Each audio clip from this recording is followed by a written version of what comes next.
할렐루야. 종교개혁자 마틴 루터는요, 사제였을 때 종교개혁을 했어요. 원래 우리가 알기로 마틴 루터는 종교개혁이라는 어떠한 획기적인 어떠한 일을 도모하려고 했던 건 아니에요.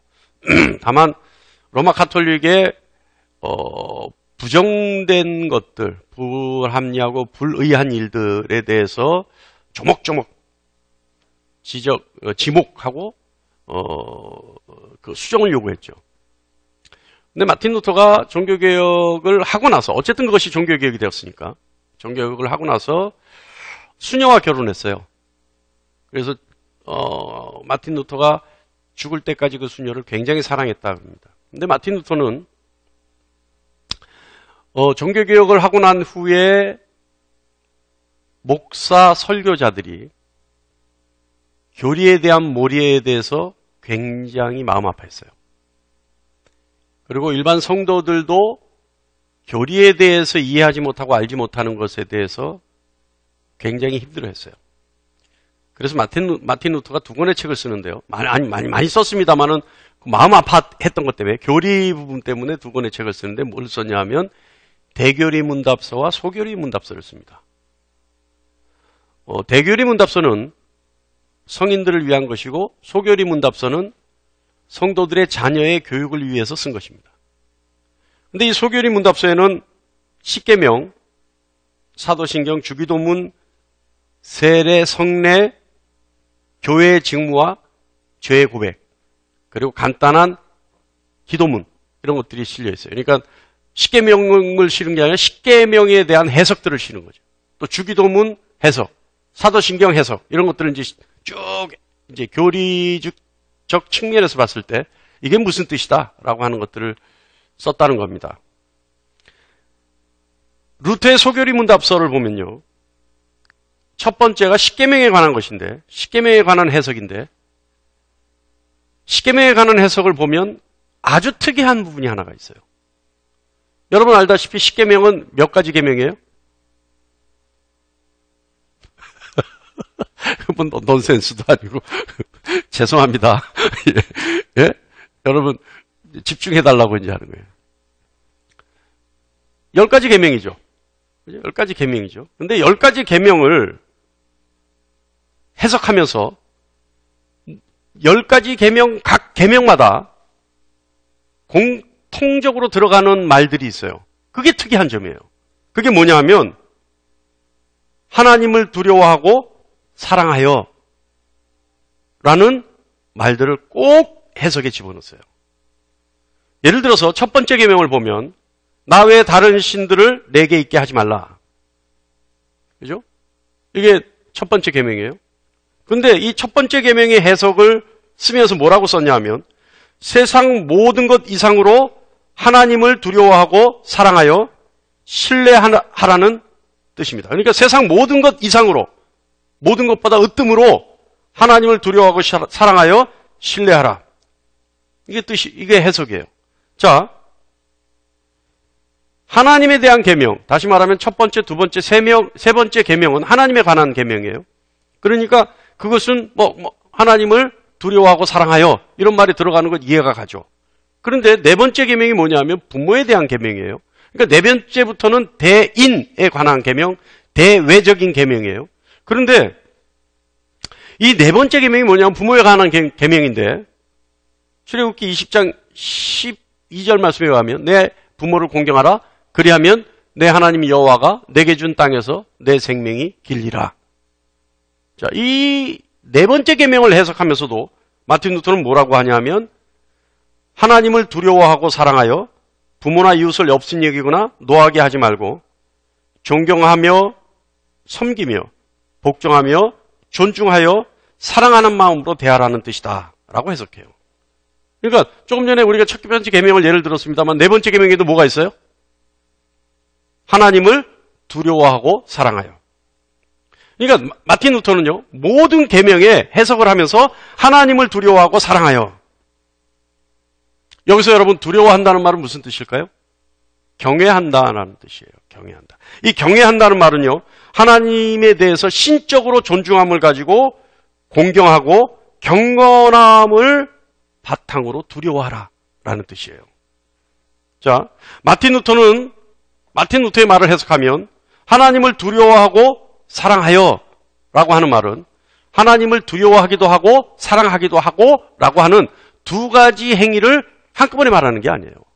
이거는 전제와 조건을 얘기하는 거예요. 다시 말하면 루터의 말을 해석하면 하나님을 두려워하고 사랑하여라고 하는 것은 하나님을 사랑하는 것이 그 행위가 두려워하는 것이다 라고 하는 뜻이에요.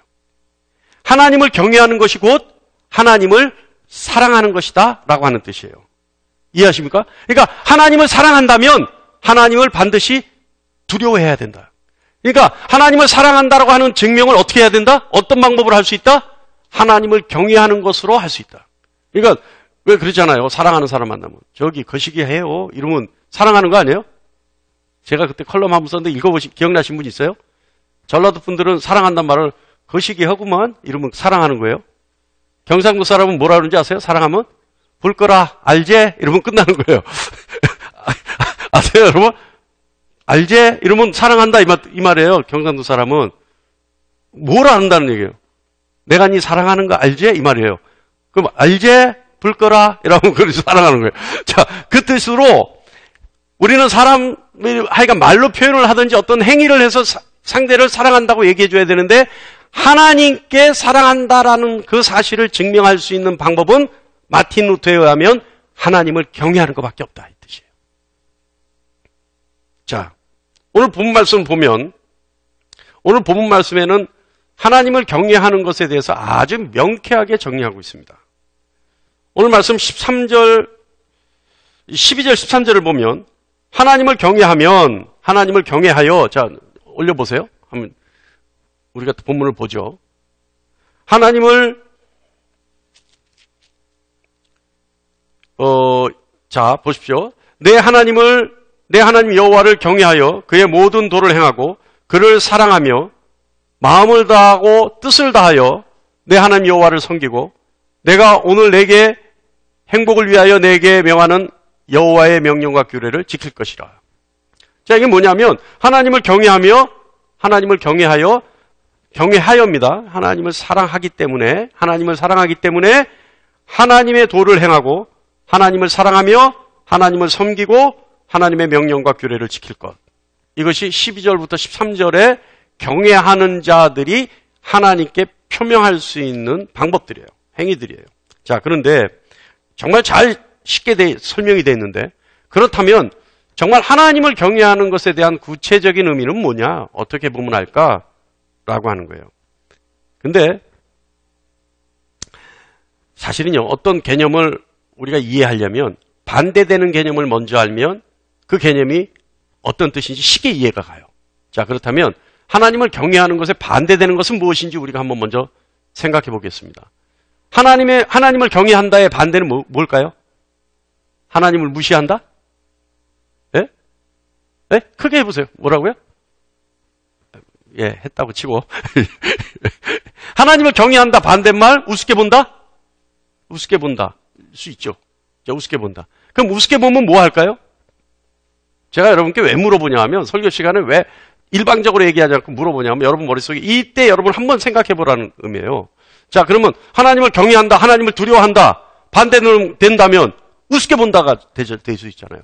그러면 하나님을 우습게 보는데 구체적으로 어떤 행동을 할까요? 하나님을 우습게 보면 신을 우습게 본다면 그 신에게 어떤 행동을 할 때 우습게 보는 행위가 될까요? 다름이 아니라 시험하는 겁니다. 당신이 정말 하나님인지 아닌지, 당신이 정말 신인지 아닌지 한번 보겠어? 그러면 이거 한번 해봐? 이거 우습게 보는 거죠. 감히 하나님께 이거 한번 해보세요? 저거 한번 해보세요? 그래서 나한테 하나님인지 증명해보세요? 이게 하나님을 시험하는 거 아니에요? 그러니까 경외함의 반대는 하나님을 시험하는 것이다. 자, 그렇다면 하나님을 시험하는 것에 대한 구체적인 것들은 어떤 것이 있느냐? 여러분 잠깐만요. 하나님을 시험하는 사람이 세상에 있습니까? 교회에 있습니까? 하나님을 시험하는 사람이 세상 속에 있을까요? 교회 안에 있을까요? 교회 안에 있어요. 여러분 정말 현명하고 여러분 정말 지혜로우세요. 다 알아 답을. 예? 세상에서는 하나님을 모르기 때문에 시험할 사람이 없어요. 하나님을 시험한다면 전부 교회 안에 있는 사람이에요. 이 교회 안에 있는 사람이라는 거는 누구를 얘기하는 거예요? 저와 여러분을 얘기하는 거예요. 오늘 잘 한번 들어보세요. 나는 과연 하나님을 시험하는 건지 아닌지, 내 신앙은 정말 하나님을 경외하는 신앙인지. 자, 먼저 한번 보겠습니다. 첫 번째, 하나님을 시험하는 것은 어떤 행동, 구체적인 어떤 행동들을 하느냐. 첫 번째는요, 하나님의 뜻과 의지를 알려고 하거나 따르려 하지 않으면서 하나님과 동행한다고 믿고 있는 사람들. 할렐루야. 갑자기 가슴이 섬투대. 아니, 하나님의 뜻과 의지를 알려고 하거나 따르려 하지 않으면서 하나님과 나는 동행하고 있다라고 믿고 있는 사람들. 기가 막혀. 어쩌면 이렇게 쪽집게처럼 뽑아서 얘기를 하는지. 자, 뭐 구체적으로 설명 안 합니다. 이거는요. 두 번째는요, 하나님의 능력을 시험할 때. 다시 말하면 하나님의 능력을 의심하는 것이 시험하는 것이 아니라 하나님의 능력을 제한하는 것이 하나님을 시험하는 겁니다.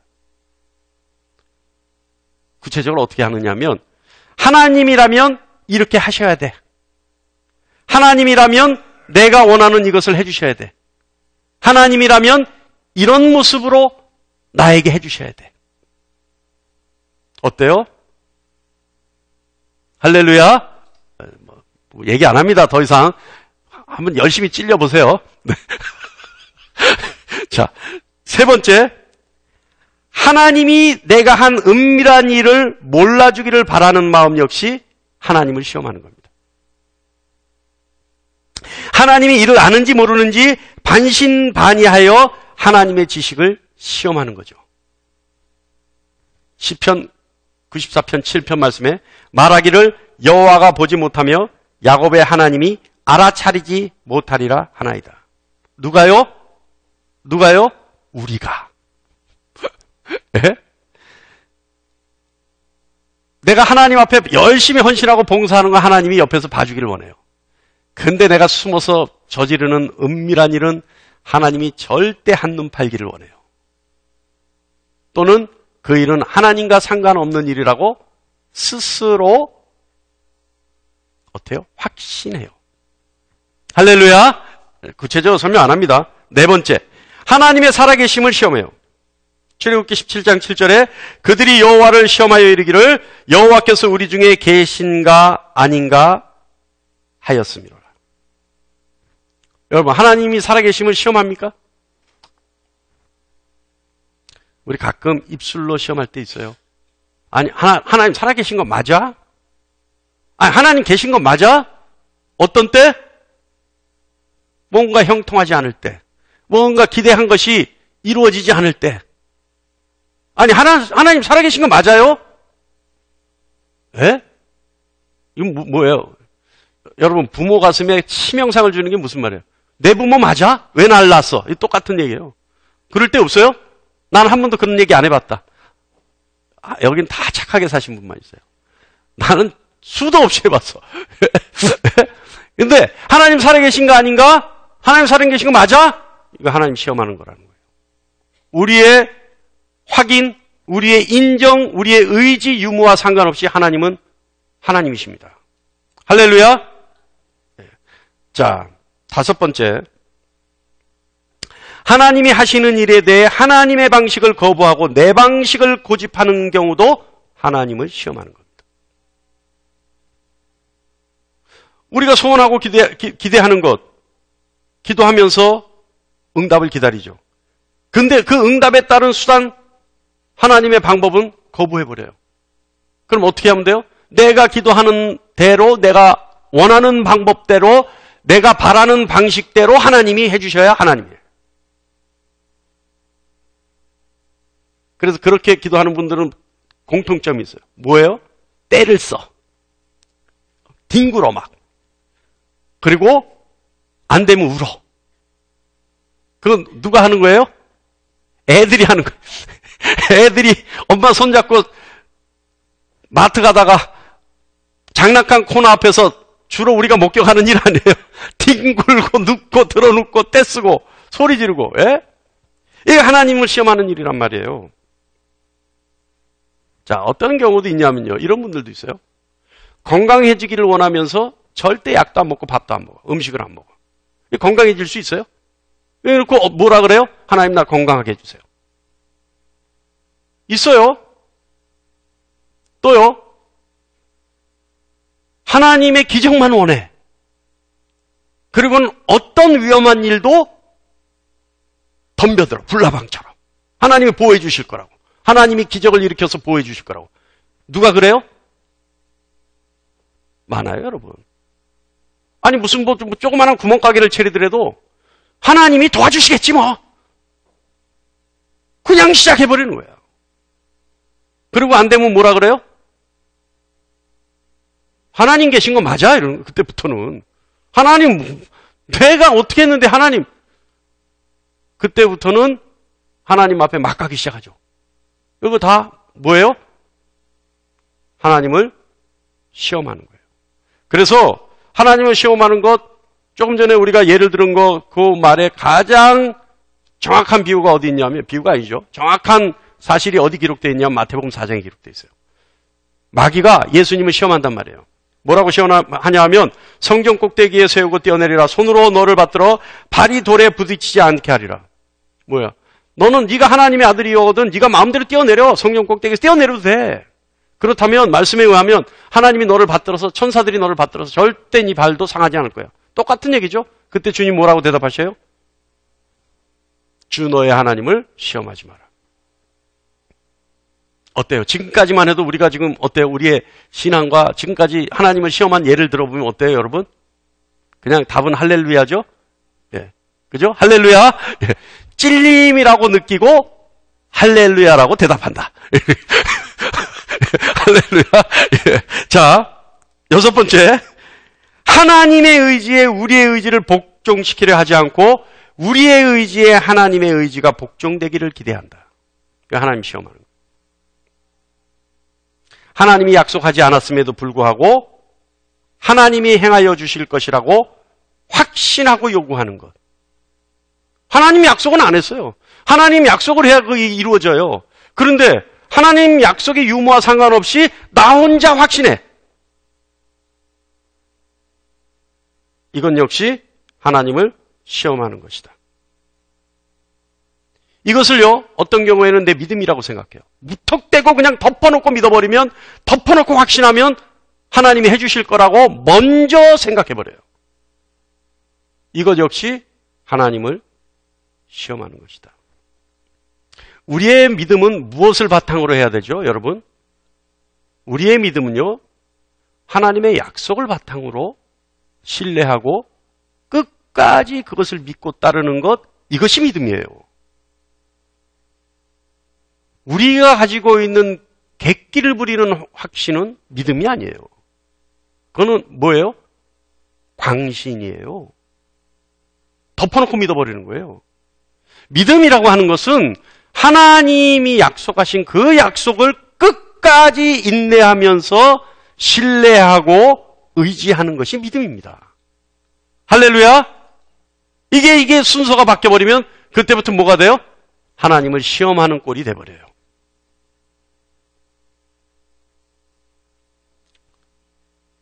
확신은 하나님의 약속을 기초해서 갖는 확신이 믿음입니다. 또요, 이런 경우도 있어요. 하나님 시험할 때. 하나님의 성품을 이해하지 못하고 하나님이 해주실 것을 바라는 것. 뭐가 있는지 아세요? 나만 하나님 자녀야. 나한테 해코지라거나 어렵게 한 사람은 다 하나님의 자녀가 아니야. 그래서 내가 하나님의 자녀니까 나한테 어렵게 한 사람은 다 하나님이 벌 줘야 돼. 있어요, 없어요? 또 전쟁은 하나님께 속한 것이라 그랬으니까 나를 뺀 나에게 해코지라는 사람들은 다 적이야. 그러니까 그 사람들이 다 하나님의 적이어야 되고 하나님이 그 사람들과 전쟁을 벌려서 승리해야 돼. 있어요, 없어요? 이런 믿음 있어요, 없어요? 제가 누군지를 아는데 모른 척 하시네. 예? 그분들이 어떻게 하신 줄 아세요? 제가 누가 저를 속썩이거나 저에게 힘들게 한 사람이 있으면 그분들은 저한테 와서 위로한답시고 그 얘기를 해요. 무슨 얘기를 하냐면, 목사님, 하나님은 아실 거예요. 왜? 하나님은 아세요, 목사님. 그 사람들 오래 못 가요. 뭐가 오래 못 간다는 거야? 아니, 나한테 위로한답시고 그런 말을 한단 말이에요. 그럼 그분들 얘기 들으려면 이 동네가 줄초상이 났어야 돼. 그죠?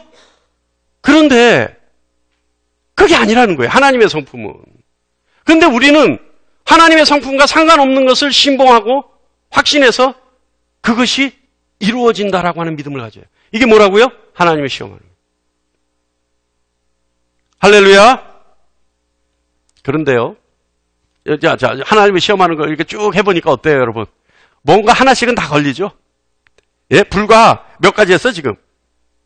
한 8가지 했는데, 8가지 한 것 중에 하나쯤은 걸려있죠? 자, 여기서 손 들어볼까요? 하나, 둘, 하나 걸린 사람, 둘 걸린 사람, 셋 걸린 사람 한번 해볼까요? 나도 한 5-6가지는 걸려요. 이게 언제인지 모르지만 이게 이렇게 돼버리는 거예요. 근데 우리가 오늘 경각심을 가져야 될 것은 뭐라고요? 그것이 하나님을 시험하는 것이다. 그런데 하나님이 우리에게 허락한 시험이 있습니다. 그죠? 다 알죠? 많은 목사님들의 무기가 되는 말이 있잖아요. 뭔지 아세요? 말라기 3장 10절 말씀이에요. 다 한번 읽어보죠. 다 한번 읽어봅니다. 시작. 만군의 여호와가 이르노라. 너희의 온전한 11조를 창고에 들여 나의 집에 양식이 있게 하고 그것으로 나를 시험하여 내가 하늘문을 열고 너희에게 복을 쌓을 곳이 없도록 붙지 아니하나 보라. 자, 여러분께 다 함께 읽자고 한 이유는 하나님의 약속을 명심해라 이 뜻으로 제가 여러분께 하라는 것이 아니에요. 이 약속의 말씀을 한번 읽어봐야 제가 설명할 것에 대해서 이해가 가기 때문에 그래요. 여러분, 하나님을 시험하는 것이 지금 이 약속에 의하면 11조를 가지고 하나님을 시험해보라는 얘기입니까? 많은 분들이 이런 관점에서 이 말씀을 해석을 해요. 그렇다면 이 말씀이 조금 전에 얘기했듯이 무기가 돼요. 많은 목사들에게. 꼭 11조 해라. 11조 안 하면 안 돼! 하나님이 시험할 정도로 중요한 게 11조야. 이렇게 돼버린단 말이에요. 근데 이 말씀은요, 하나님을 시험하라고 하는 것이 11조를 가지고 시험하라고 하는 것이 무슨 의미냐 하면 어떤 뜻이냐 하면 잘 들어보세요. 첫 번째는요, 이 시험은 하나님의 선하심을 확신시켜주기 위한 시험입니다. 무슨 뜻이냐면 하나님이 약속한 이 부분에 대해서 너희가 정말 하나님을 시험했을 때 하나님이 신실하심을 하나님이 너희에게 증명해 주나 안 하나 보라. 그래서 하나님의 약속은 변함없이 언제나 언제까지나 이루어진다라고 하는 하나님의 선하심을 우리에게 확신시켜 주시기 위해서 시험해보라 라고 하신 말씀이에요. 할렐루야. 그것이 시험의 한 예로 뭘 가지고 하라? 11조 가지고 한번 해봐라 이 뜻이에요. 할렐루야. 그러니까 11조 이꼴 복을 쌓을 것이 없도록 붙는 것, 이렇게 생각하면 안 된다는 거예요. 이게 이 말씀에 의하면 11조를 하면 하나님이 복을 주세요. 근데 그 복을 주시는 것이 11조 이꼴 복 등식을 성립시키려고 하시는 것이 아니라 11조 이꼴 복인데 그 복은 뭐냐? 하나님의 신실하시고 선하심을 하나님이 우리에게 확신시켜 주시기 위해서 이 예로 시험해보라 라고 하셨다는 거예요. 할렐루야. 이해하시죠? 아니, 하나님이 돈이 필요하실까요? 돈은 어디서 필요해요? 교회가 필요한 거예요. 그런데 하나님도 필요 없는 돈을 하나님께 줘봐. 누구를 위해서? 너희가 섬기는 교회를 위해서. 그랬을 때 나하고는 상관없는 일이지만 내가 너희에게 갚아줬을 때 너희가 나를 얼마나 선하게 보겠니?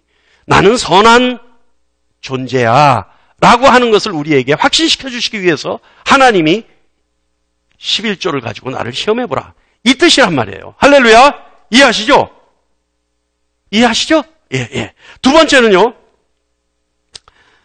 하나님의 약속에 믿음으로 반응했을 때 하나님이 약속한 축복의 열매를 기대하고 하나님의 신실하심을 확고히 하기 위해서 하나님이 시험해보라. 조금 전에 첫 번째 예와 비슷하지만 조금 다릅니다. 그런데 오늘 이게 본질이 아니니까 그냥 넘어갈게요. 세 번째는요. 순종의 기쁨을 우리에게 누릴 수 있게 하기 위해서 하나님은 우리에게 말라기 3장 10절 말씀을 주신 거예요. 자, 이해하시죠? 할렐루야. 자, 그러면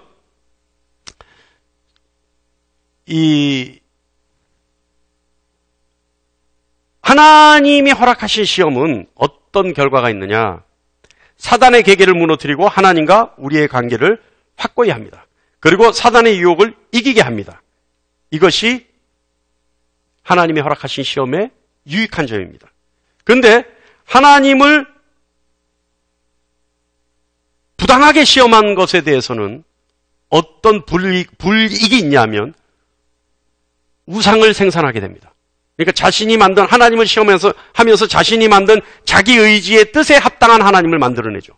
그러니까 자신이 만든 하나님, 우상을 생산하게 되죠. 그 다음에 사단의 유혹에 빠지기 쉬워요. 그리고 사단의 놀이개가 됩니다. 그런데 하나님은 왜 그렇다면 우리에게 경외하라 라고 하실까에 대해서 우리가 다시 한번 생각해 보겠습니다. 자, 여러분, 피조물이 창조주 하나님을 경외하는 것 마땅합니다. 그죠? 저는 신앙에 있어 마땅하다는 말을 참 좋아해요. 마땅하다. 여러분 생각해 보세요. 우리가 창조주를 경배하는 것, 그래서 주일 예배를 성수하는 것 마땅하죠. 하나님의 자녀로서 하나님 말씀에 순종하는 것 마땅하죠. 예수님의 제자로서 주님을 닮고자 하고 함께 하고자 하는 것 마땅하죠. 세상 속에 하나님의 백성으로 성령의 은혜와 능력을 사모하고 그래서 그 능력과 권세를 갖는 것 마땅하죠. 마땅한 거예요. 아니, 하나님이 창조주시고 우린 피조물인데 하나님을 경외하는 것 마땅하죠. 그런데 그 마땅한 건데 왜 하나님은 우리에게 요구하시느냐? 마땅하기 때문에 요구하실까? 그것이 아니라는 거예요. 마땅하기 때문에 우리에게 명령하시는 것이 아니라 하나님이 경외하라고 말씀하시는 이유는 오늘 본문 말씀 13절 말씀에 있습니다. 다 같이 한번 읽어볼까요? 시작. 내가 오늘 내 행복을 위하여 내게 명하는 여호와의 명령과 규례를 지킬 것이 아니야. 누구를 위하여? 너희의 행복을 위하여. 다시 말하면 하나님을 경외하는 것이 하나님의 명령인데 그것은 바로 우리의 행복을 위하여 그렇게 하라. 하나님을 경외하라. 자, 그렇다면 하나님을 경외하는 것. 자, 이제 배워보겠습니다. 자, 이제 빨리 갑니다. 빨리 가니까 여러분, 빨리 갈 때는 어떻게 해야 돼요? 빨리 올라타야 돼요? 한숨 쉬다가 지나가 버려요? 자, 성경에는요, 하나님을 경외하는 것을 완벽하게 보여준 사람이 있어요. 그래서 하나님 입으로 하나님이 너는 정말 나를 경외하는구나 확신을 가지고 인정해 준 사람이 있어요. 아브라함이에요. 아브라함 창세기 22장 12절 한번 봅니다. 시작. 사자가 이르되 그 아이에게 내 손을 대지 말라. 그에게 아무 일도 하지 말라. 내가 내 아들 내 독자까지도 내게 아끼지 아니하였으니 내가 이제야 내가 하나님을 경외하는 줄 아노라. 할렐루야. 자, 하나님이 아브라함에게 네가 이제 나를 경외하는 줄 알겠다. 내가 이제 인정해 주겠다 하셨단 말이에요. 자, 아브라함은요. 이게 뭐냐면 지금 이삭을 제물로 바치는 그때예요. 지금 모리아에 올라가서. 자, 근데 보세요. 아브라함에게는 이삭 전에 자식이 있죠. 아들이 있어요. 이스마엘이라는 아들입니다. 근데 이스마엘이라는 아들을 낳게 된 이유가 하나님이 아브라함에게 아브라함의 씨를 약속한 이전일까요? 이후일까요? 헷갈리죠? 예? 아브라함에게 하나님이 너의 아들, 너에게 내가 씨를 줘서 하늘의 별과 같이 무별과 같이 내가 많게 하겠다라고 하는 약속을 주신 이전에 이미 아브라함이 이스마엘을 낳았을까요? 아니면 약속을 받고 나서 이스마엘을 낳았을까요? 약속을 받고 나서 이스마엘을 낳았어요. 약속을 받았는데 사례를 보니까 안 될 것 같거든. 할머니거든. 그러니까 궁여지책으로 사레가 자신의 몸종 하가를 줘요. 그래서 낳은 아들이 이스마엘이에요. 그런데 하나님이 소돔과 고모라를 멸하러 가시면서 아브라함에게 잠깐 들렸다가 다시 한번 그 약속을 상기시키셔요. 그죠? 그때 아니다, 이스마엘이 아니다. 그러면서 하나님 뭐라 그러시냐면 사라에게서 난 아들이 내 아들이다. 이렇게 얘기하신단 말이에요. 그랬더니 사라가 씩 웃죠. 왜 웃었어요? 자신은 이미 할머니예요. 경수가 끊어졌어요. 오늘 하나님의 축복의 말씀에 씩 웃을 수 있는 여러분 되시길 간절히 축원합니다. 왜 또 아멘 안 해? 이제 뭐 아들이요? 이렇게 생각하시는 분이 그러니까 대답 안 한 거죠? 아니 그 뜻이 아니에요. 현실적으로 이루어질 수 없는 일인데 하나님이 약속하시니까 씩 웃을 수 있는 여러분 되시라 이 말이에요. 사례와 같이 웃을 수 있는 여러분 되시길 간절히 축원합니다. 그런데 사라가 그 약속을 받을 때 웃었고 웃은 뒤에 이삭을 낳았단 말이에요. 그렇다면 여러분 아브라함에게 이삭은요 어떤 존재예요? 나이 먹어서 낳은 아들이기도 하지만 이 아들은 하나님의 약속이에요. 하나님의 약속이 현실이 된 아들이에요. 기적의 아들이에요.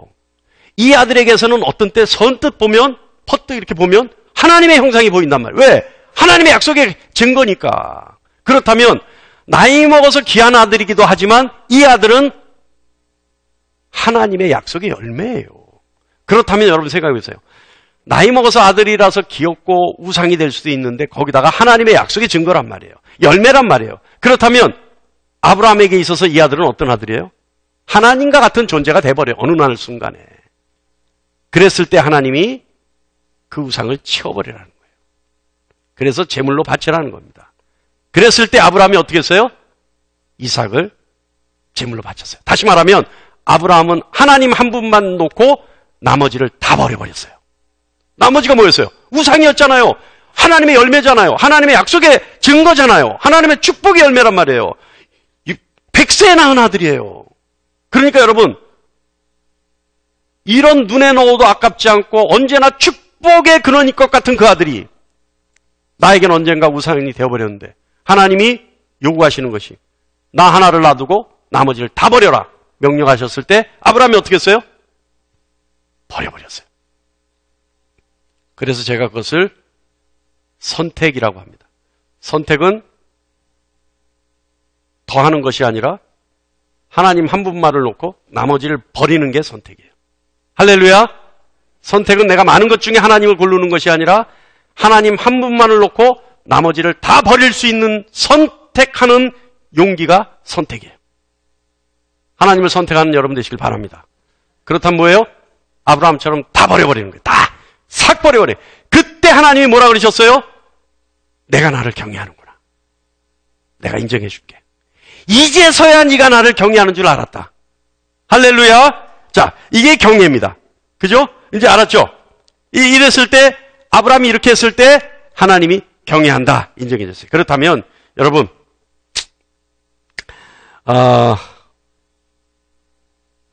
조금 긴데 제가 좀 자를게요. 자르고 준비한 게 많은데 자르고 자 그렇다면 하나님이 우리를 왜 경외하라 하셨는가? 아까 얘기했죠? 우리의 행복인데 우리의 행복 때문인데 그렇다면 그 행복은 뭐냐? 도대체 뭔데 그렇게 하나님이 그렇게 생색내면서 우리한테 경외하라고 하시나? 자 볼게요. 근데 경외는요 사실은요 경외는 신명기 말씀에 의하면 신명기 4장 10절 후반부의 말씀에 의하면 경외는요 반드시 자녀에게 가르치라 그래요.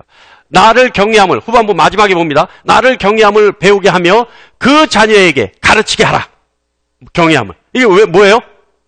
반드시 이거는 자녀에게 가르쳐야 될 일. 저는 그래서요 주일학교가 안타까워요. 여러분 우리나라의 교회들이요 주일학교 굉장히 신경 많이 씁니다. 근데 주일학교 교육이요 정확하다면요 이 나라 이민족은 이미 5천만이 다 크리스찬이어야 돼. 안 그래요? 아니 여기 우리 지금 교회 안에 앉아있지만 여러분 어렸을 때 부모님 교회 안 나가고 우리 교회 안 나갈 때 교회 한번 안 나가본 사람 있어요 여기? 주일학교 한번 안 가본 사람 있어요? 주일학교 다 가봐요. 주일학교 그렇게 프로그램이 좋고 그렇게 시설이 좋고 주일학교가 그냥 막 모든 사람들이 세상 사람이 부러워할 정도로 교육을 시키는데 왜 크리스찬이 안 돼요? 쓸데없는 거 가르쳤기 때문에 그래. 뭘 가르치면 돼요? 하나님의 명령이에요. 자녀에게 이걸 가르치라는 거예요. 뭐예요? 하나님을 경외함을 가르치라. 그것만 가르치면 돼요, 주일학교에서. 자, 그건 일단 빼고. 자, 급하니까, 바쁘니까. 자, 그렇다면, 경외가 우리에게 어떤 행복을 줄까? 첫 번째는, 우리로 하여금 범죄하지 않게 합니다. 하나님을 경외하며.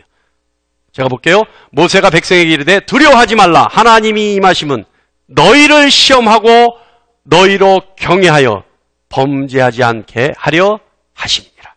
할렐루야. 생각해 보세요. 하나님을 두려워하고 하나님 앞에 신적 존엄을 갖고 존엄성을 바라보고 하나님을 내 경건한 마음으로 바라보는 사람이 범죄하겠습니까? 범죄 안 하죠. 이건 뭐 우리가 설명할 필요도 없죠. 그죠? 할렐루야. 예. 첫 번째는 하나님을 경외하면 우리로 하여금 범죄하지 않아요. 자, 그런데 이 범죄는 자범죄를 얘기합니다. 우리 양심의 죄까지도 포함합니다. 그렇기 때문에 하나님을 경외하여 늘 순전한 여러분 되시기를 간절히 축원합니다. 두 번째는요, 이때부터 이제 신이 나. 이 두 번째부터. 이게 진짜 뭔가 우리에게 실속이 있을 것 같아. 자, 두 번째는요, 기도의 응답이 이루어져요. 하나님을 경외하고 기도하면. 이건 중요하니까 다 읽어볼게요. 열왕기상 8장 43절입니다. 다 같이 시작. 주는 계신 곳 하늘에서 들으시고 이방인이 주께 부르짖는 대로 이루사 땅의 만민이 주의 이름을 알고 주의 백성 이스라엘처럼 경외하게 하시오며 또 내가 건축한 이 성전을 주의 이름으로 일컫는 줄을 알게 하옵소서. 자, 이게 무슨 뜻이냐? 자, 여기에 이 말씀 짧은 말씀이지만 한 두 단락이에요. 주는 계신 곳 하늘에서 들으시고 이방인이 주께 부르짖는 대로 이루어 주세요. 라는 뜻이죠. 그 뭐예요? 이방인이 하나님께 기도하는 대로 응답해 주세요. 라고 하는 거예요. 그런데 그 이유를 다시 설명을 해요. 이건 이제 솔로몬이 성전 건축하고 나서 하나님 앞에 간구하는, 그러니까 축복을 간구하는 기도문이에요. 자, 그런데 자, 이방인의 기도를 들어주세요라고 하는 간구를 하고 나서 그 이유를 자, 부르짖는 대로 이루사라고 하는 건 하여 주세요라는 뜻이에요. 땅의 만민이 주의 이름을 알고 주의 백성 이스라엘처럼 경외하게 하시오며. 자, 그러니까 무슨 뜻이냐면 하나님이 이방인들이 하는 기도를 들어주세요. 왜냐하면 이스라엘처럼 하나님을 경외하게 하기 위해서라는 뜻이에요. 이 말씀이. 이해하십니까? 그죠? 그러고 나서 그걸 머릿속에 놓고 나서 읽어보면 주는 계신 곳 하늘에서 들으시고 이방인이 주께 부르짖는 대로 이루사 땅의 만민이 주의 이름을 알고 주의 백성 이스라엘처럼 경외하게 하시오며 이 뜻이죠. 아시겠죠? 자, 그거예요. 그러니까 다시 말하면 하나님을 경외하는 자가 기도하면 응답해 주세요. 근데 여러분, 이 경외라는 건요, 하나님을 체험하지 않으면 쉽게 되지 않습니다. 그러니까 하나님의 존재를 확인하지 않으면 경외란 마음이 절절로 일어나지는 않아요. 그러니까 하나님을 체험해야 되는데 우리가 할 수 있는 신앙생활에서 하나님을 체험하는 가장 좋은 방법이 뭐예요? 옥상에서 뛰어내리면 돼요? 예? 달리다가 막 달려오는 차에 헤딩 한번 하면 돼요? 아니죠. 기도하면 돼요. 우리가 하나님을 체험할 수 있는 가장 쉬운 방법이 내가 하나님께 원하는데 하나님이 그걸 들어주시나 안 들어주시나 보고 하나님이 들어주시면 하나님이 살아계신 것을 확인할 수 있는 거예요. 자, 그런데 하나님을 체험해서 하나님을 경외해야 되는데 기도함으로 하나님을 체험할 수 있고 하나님을 경외할 수 있어요. 이해하시죠? 그러니까 이방인들이 기도해서 하나님께 응답을 받고 하나님이 살아계심을 알고 체험해서 이스라엘 우리처럼 하나님을 경외할 수 있게 해주세요. 라고 하는 것이 조금 전에 솔로몬의 기도였어요. 이해하십니까? 그러니까 여기서 팁을 드리면 뭐냐 하면 하나님을 경외하기 위해서 더 경외하기 위해서 하나님을 더 사랑하기 위해서 기도하는 것은 어떻다? 반드시 응답이 된다. 나 잘 먹고 잘 살려고 기도하는 게 아니라 어쨌든 간에 결과적으로 내가 하나님을 더 사랑하기 위해서 하나님께 구한다면 그것은 어떻게 된다? 반드시 응답이 된다. 할렐루야. 자, 네 번째와 다섯 번째는 같은 겁니다. 따로따로 있는데 말씀이 잠언 1장 7절 말씀 보겠습니다. 여호와를 경외하는 것이 지식의 근본이거늘, 또 잠언 9장 10절 말씀 봅니다. 여호와를 경외하는 것이 지혜의 근본이요 거룩하신 자를 아는 것이 명철이니라. 그러면 지혜와 지식과 명철 두 말씀을 봤는데, 잠언서 말씀을 봤는데, 하나는 1장 하나는 9장 말씀을 봤는데 어떻게 해요? 지혜와 지식과 명철의 근본이다. 하나님을 경외하는 것이. 하나님을 경외하여 지혜와 지식과 명철을 받는 여러분 되시길 간절히 축원합니다. 그런데 여러분, 지혜와 지식과 명철은 누구로부터 나와요? 이게 중요해요. 지혜와 지식과 명철은 성령 하나님이 주시는 거예요. 성령 하나님이 주시는 은사예요. 지혜와 지식과 명철은. 그렇다면 하나님을 경외하는 것이 지혜와 지식과 명철의 근본인데, 지혜와 지식과 명철은 성령의 은사란 말이에요. 그렇다면 하나님을 경외하는 것과 성령은 아주 밀접한 관계가 있죠. 그죠? 이걸 여러분 아셔야 돼요. 하나님을 경외하는 것은 나에게 있는 것이 아니라 성령이 임재하셔서 나에게 주시는 은사로 해야 되는 거예요. 그럼 어떻게 해야 돼요? 내가 하나님을 경외하려면 사모해야 돼요. 할렐루야! 할렐루야! 그러니까 하나님을 경외하는 것이 어떤 유익이 있는지를 보고 듣고 깨닫고 사모하시는 여러분 되시길 바랍니다.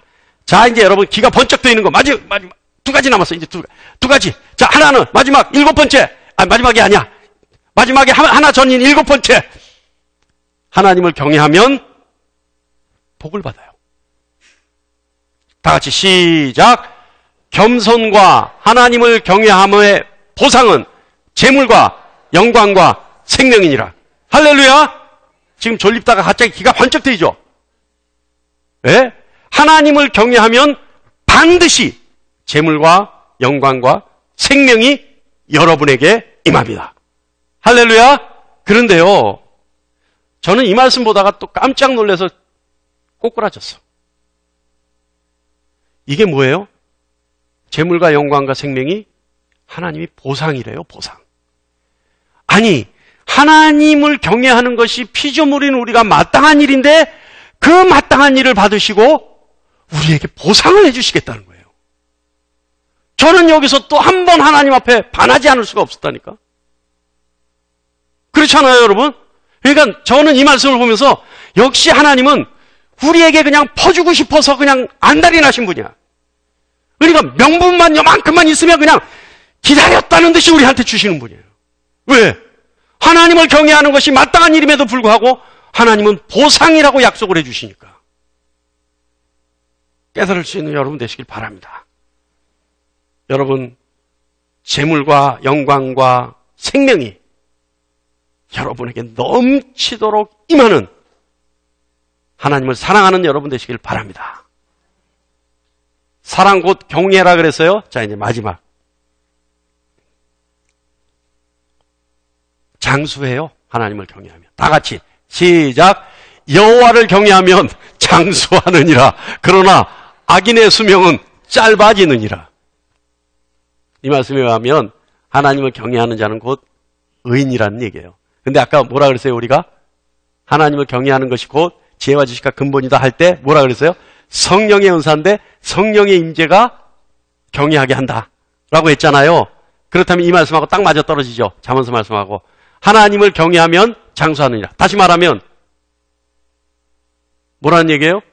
하나님을 경외하는 자가 곧 의인이란 얘기죠. 왜냐하면 그 후에 악인의 수명은 짧아지느냐니까. 악인의 반대는 뭐예요? 의인 아니에요. 그러니까 하나님을 경외하는 사람은 성령과 밀접한 관계를 유지하는 사람이고 이 사람은 의인이라는 거예요. 근데 이 사람은 뭐예요? 다 때려치우더라도 요거 하나만 뭐예요? 아까 뭐였어요? 아까 뭐야? 에? 재물과 영광과 생명 그리고 장수의 복을 누리는 사람이 돼요. 할렐루야. 뭐 다 몰라도 답만 알면 됩니다. 하나님을 경외하는 여러분 되시길 간절히 축원합니다. 마틴 루터가 얘기하죠. 하나님을 경외하는 것이 곧 하나님을 사랑하는 것이다. 근데 여러분, 오늘 본문 말씀에요. 정말 은혜로운 말씀이 있어요. 본문 14절 15절 한번 보겠습니다. 다 같이 한번 볼까요? 시작. 하늘과 모든 하늘의 하늘과 땅과 그 위의 만물은 본래 내 하나님 여호와께 속한 것이로되 여호와께서 오직 내 조상들을 기뻐하시고 그들을 사랑하사 그들의 후손인 너희를 만민 중에서 택하셨음이 오늘과 같으니라. 자, 오늘 본문 말씀에 보면 하나님을 경외하고 하나님을 경외하는 자의 구체적인 말씀이 나와 있어요. 그것이 뭐냐면 하나님의 도를 행하고 하나님의 뜻을 다하여 하나님을 섬기고 하는 거예요. 그래서 하나님의 명령과 규례를 지키는 것이 하나님을 경외하는 거예요. 그런데 왜 그래야 되냐면 그래야 되는 이유가 하나님을 경외해야 되는 이유가 하나님은 창조주고 너희는 피조물이니까 마땅히 해. 이것이 아니라 15절에 하나님이 우리를 사랑하사 만민 중에 택하셨기 때문에 우리로 하여금 하나님을 경외하라는 겁니다. 할렐루야. 근데 14절에요. 더 기가 막힌 말씀이 있어요. 하늘과 모든 하늘의 하늘과 땅과 그 모든 만물은 본래 하나님 것이로되. 자, 여러분 저를 보세요. 세상 모든 것이 하나님 것이에요. 하나님 것이 아닌 것이 없어요. 다 하나님 것인데 그 중에서 우리를 더 각별히 사랑하사 특별하게 우리를 택하셨으니 택함 받은 각별하고 특별한 우리는 하나님을 경외해야 한다는 겁니다. 할렐루야. 하나님이 우리를 괴롭히려고 우리를 하나님의 족쇄에 가둬놓으려고 우리로 하여금 경외하라는 것이 아니라 세상 모든 것이 하나님 것이지만 각별하게 특별하게 선택한 우리는 하나님을 경외해야 된다. 왜요? 우리의 행복을 위해서. 우리에게 복을 주시기 위해서. 우리에게 생명과 장수함을 주시기 위해서. 우리에게 재물과 영광을 주시기 위해서. 우리의 기도를 다 들어 응답하여 주시기 위해서. 우리가 하나님 앞에 승리하기 위해서. 할렐루야. 깨닫고 누릴 수 있는 여러분 되시기를 간절히 축원합니다.